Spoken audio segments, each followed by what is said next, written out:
இது வந்து மீன் அமிலம், பஞ்சகவ்யா, இது ரெண்டுத்தையும் கலந்து ஒரு கரைசல்.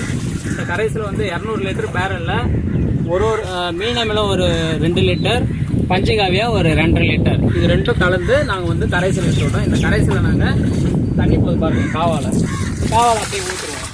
இந்த தண்ணி அப்படியே போய் அந்த பயிருக்கு பாஞ்சிரும். ஸோ இது வந்து தண்ணி ஏற ஊற்றிக்கிட்டே வரும் இந்த போல்.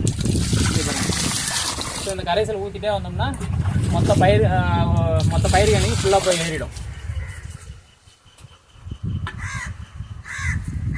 இதுதான் எங்களுடைய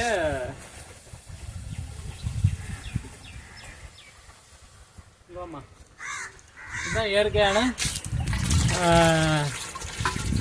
பயிர்களுக்கு வந்து ஒரு சத்து கொடுக்கும் இந்த 2 கரைசல்.